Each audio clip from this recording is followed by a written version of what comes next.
Gente, olha só, o programa está no ar e eu quero começar por Ascacibar.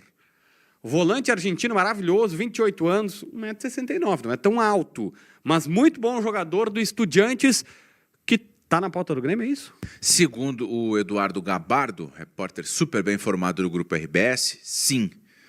Um grande abraço, JB, um grande abraço, Bruno, todo mundo que está nos acompanhando.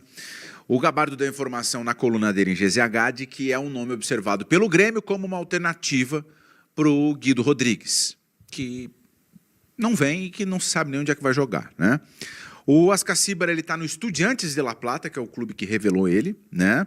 E, de acordo com o Gabardo, é um nome considerado pelo Grêmio.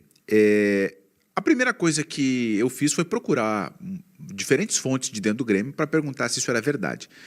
As pessoas com quem eu falei no Grêmio me disseram que não procede.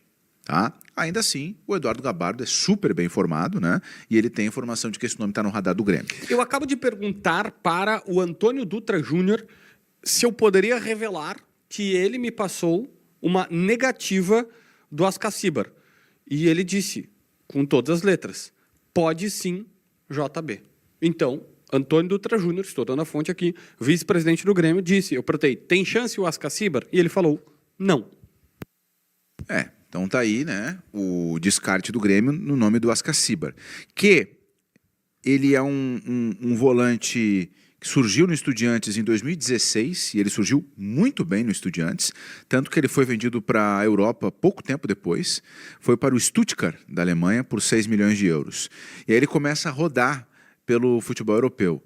Do Stuttgart, ele vai para o Hertha Berlim, em 2020, por 11 milhões de euros. Aí o Hertha usa ele e depois começa a emprestar. Empresta para o Cremonese da Itália e para o próprio Estudiantes. Ele vai e vem do Estudiantes há algum tempo, até que em julho de 23 o Estudiantes compra ele. O que eu tenho de informação do lado da Argentina? Tá? As pessoas que trabalham com o Ascacibar, elas procuram uma proposta para tirar ele do Estudiantes. Tá? E eu consegui levantar, inclusive, o salário que ele recebe por temporada na Argentina. A informação que me passaram é que ele recebe $1.600.000 por temporada. Fazer a conta aí. Bom salário, tá? É um salário alto, Peraí, né? Na faixa de 500, 600 mil reais, se a gente fizer uma conversão. Eu considerei, inclusive, um salário alto, né? Para Estudiantes e o Ascacibar, que é um volante, não é um cara que faz gol, né? Não é um cara que decide jogo, se a gente considerar a economia da Argentina. 1.600.000 dá 8,5 milhões de reais.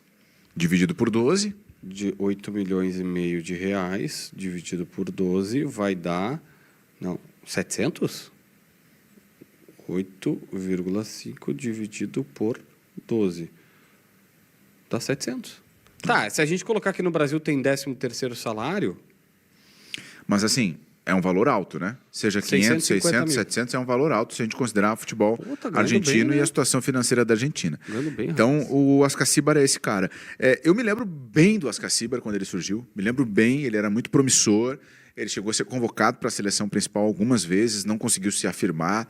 É um volante que sempre chamou atenção por ser um cara com imposição, né? Um cara que marca muito, dá carrinho, se movimenta, né? Gira muito para marcar. É um marcador, mas que tem contra ele um histórico de problema de disciplina, toma muitos cartões, às vezes ele erra o tempo da bola e a altura. Ele é um volante que não tem 1,70 m. Eu tenho a ficha dele aí, ó. O Príncipe vai colocar pra gente na tela. A ficha dele aí, 28 anos, natural, aí, ó. Natural de La Plata, 1,69 m. 1,69 m. Agora há pouco, o Campeonato Argentino fez um jogo com o titular, jogou 100% do tempo. Sabe o que me chamou a atenção? Ele tem nacionalidade argentina, italiana, meio-campista, pé direito.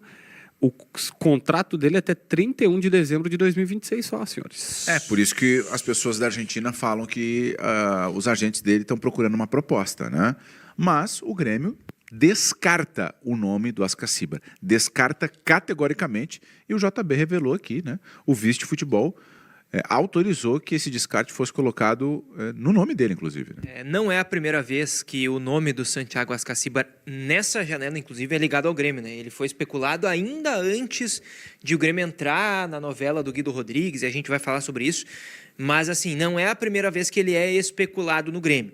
O fato é que eu não consegui contato ao longo da tarde sobre essa questão, nem com os empresários dele, nem com com a direção do Grêmio, mas eu tentei conversar com colegas argentinos também sobre essa situação. E o que me disseram os colegas argentinos é que ele vem tendo boas temporadas na Argentina, no Estudiantes.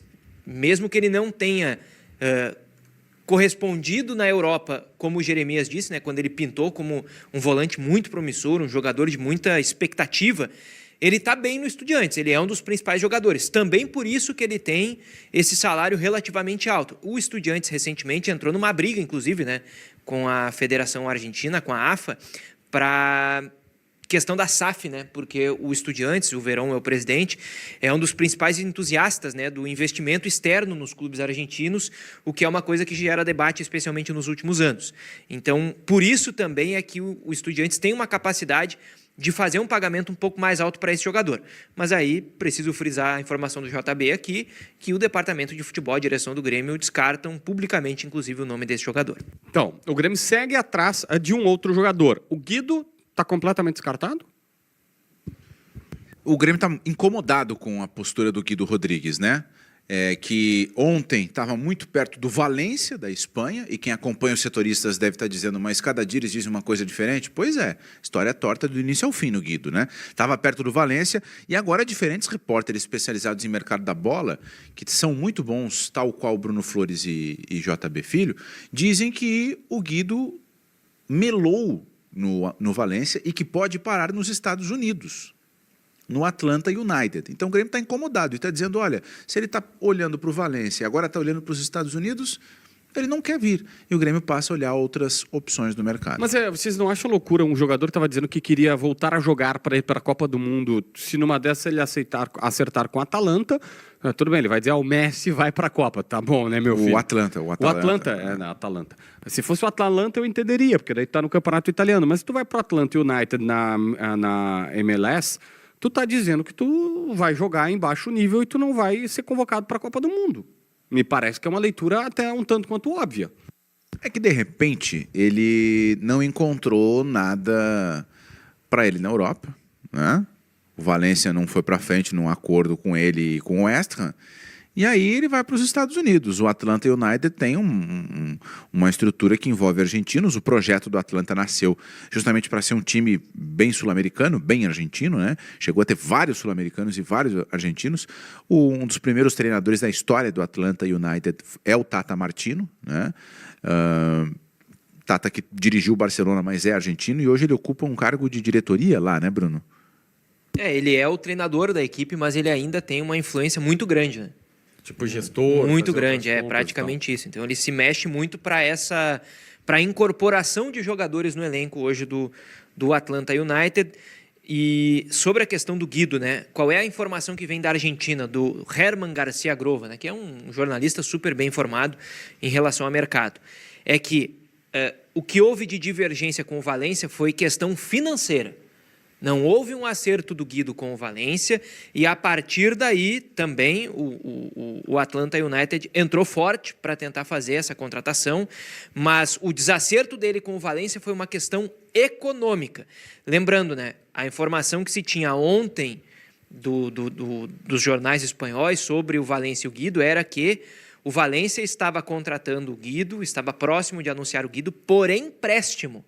O contrato dele no West Ham termina no meio do ano e ele seria emprestado, segundo a imprensa espanhola, pelo West Ham até o meio do ano para o Valência. Então ele ficaria lá e depois ficaria livre no mercado.